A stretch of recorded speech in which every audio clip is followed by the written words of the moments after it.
Hello, for those who don't know me, I'm Bill or Billy Porterfield. I've been a member of Southside Church since 2003 when it was set up in the old Belmont Academy. And you may recognise me from being behind the drums sometimes when I play in the praise bands with our amazing praise leaders. For those who know me well, yes, I am now growing the obligatory locked in beard.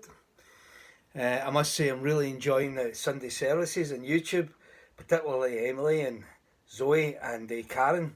And the big guy with the beard's quite good as well. But I miss the fellowship and the music in particular. So in order to resolve this, I've been texting and using WhatsApp and Zoom to keep in touch with my musician friends. And I've been making up playlists using Spotify to send out both secular and Christian music to my friends over Easter time to try and share my faith a little bit. You can check me out on Spotify, Bill Porterfield, and look for Bill's Faith 15 playlist.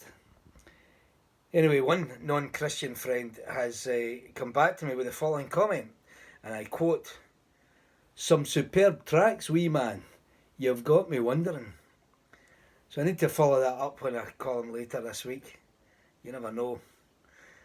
I became what you call a Bible, or I call a Bible-believing Christian, when I just turned 40, and I can testify that becoming a Christian is not the easy life. After giving my life to Jesus, I was made redundant twice in the next 5 years. But the thing I did have was a really loving Christian family around about me who pulled me back on my feet. And I learned to trust God, because the more I tried to point my life where I thought it was going, the more He pushed me in the opposite and ultimately more fulfilling direction. So I'm now semi-retired. I've been locked in for the past 3 weeks with my wife Jackie, and I am now certain that our God is an awesome God, because we're still talking, which is a miracle. Now, well, Jackie and I, we live in a cul-de-sac, and one of the things that's changed recently because of the coronavirus and the locked-in situation is that the neighbours have started to talk to each other more regularly, literally talking over the hedge to make sure we're all okay, keeping a distance, sharing a wee story or a smile, or just checking that we've got everything we needed. And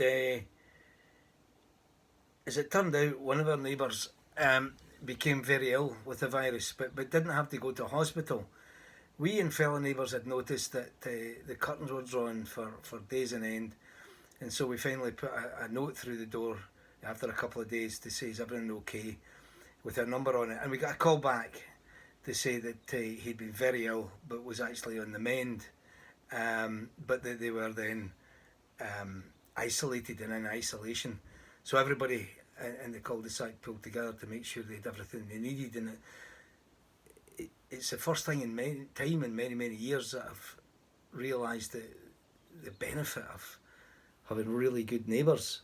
And I then remember that just before Easter, Charles, in an online thing, talked about the story of the Good Samaritan.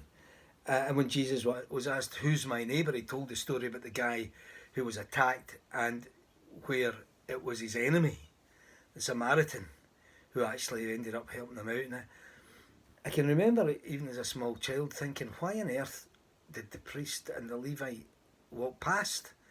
Especially if they were the religious people. And I remember learning this story at Sunday school and thinking this was very strange.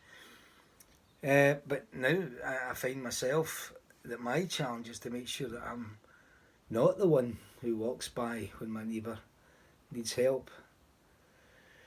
So during this unprecedented time, as they're calling it, I've been challenged to answer the question, who's my neighbour? And to particularly think about the difficult neighbours, the people that it would be very easy to walk by, and try and make sure that they're okay as well. What I know I can do is to pray for my neighbours, whoever they may be.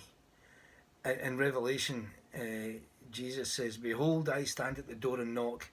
And if anyone hears my voice and opens the door, I'll come to him and eat with him and be with him."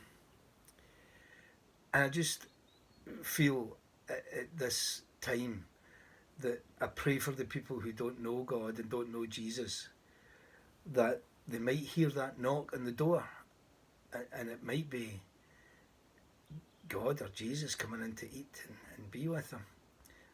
So that can be through neighbours hearing a knock and it's somebody from the 1010 Trust or a local food bank or the Salvation Army or any of the other Christian volunteers or non-Christian volunteers in these tough times.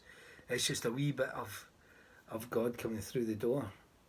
Or maybe the knock is just a call from me to ask somebody if they're doing okay, and for me to be prepared to do something if they say no.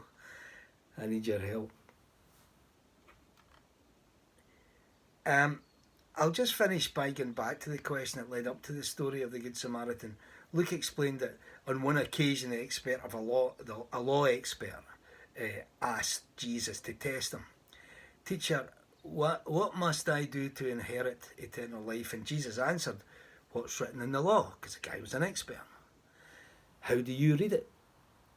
The expert answered, love the Lord your God with all your heart and all your soul and all your strength, with all your mind, and love your neighbour as yourself. You've answered correctly, Jesus said. Do that and you will live. So that's it. That's the right answer. That's the answer to everything. That's all I have to do, is to love my neighbour as I love myself, and then I get eternal life. I was just thinking, there's a great song that covers it brilliantly. It's not an inherently Christian song. It's a song by Beth Nielsen Chapman, and it's called How We Love. It's on one of my playlists. I've been listening to it recently.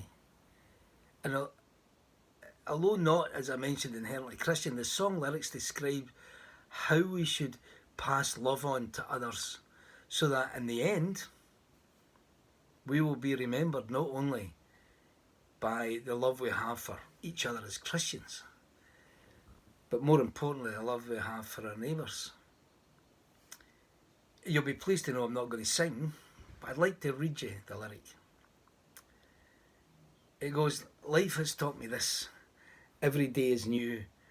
And if anything is true, all that matters when we're through is how we loved. Faced with what we lack, some things fall apart, but from the ashes, new dreams start. And all that matters to the heart is how we love. How we love from the smallest act of kindness, in a word or a smile or a touch. In spite of our mistakes, chances come again. If we lose or if we win, all that matters in the end is how we love. How we love.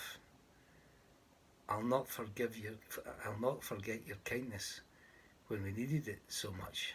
I'm going to read that one again. How we love, I will not forget your kindness when we needed it so much. Sometimes we forget, trying to be so strong in this world of right and wrong.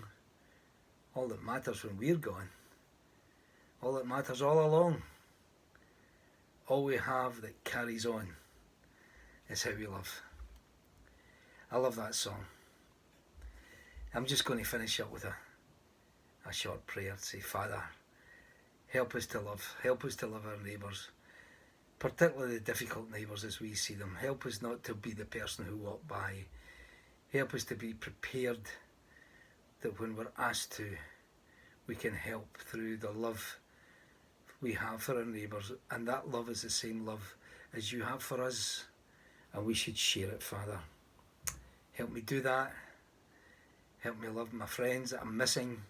Help me love my church that I'm missing, and my pastor and his family, and my own family that I'm missing madly because I don't get to see the grandkids. But we keep in touch. Well, thanks for listening, folks, and keep loving your neighbour. Keep well and keep safe. God bless. Bye now.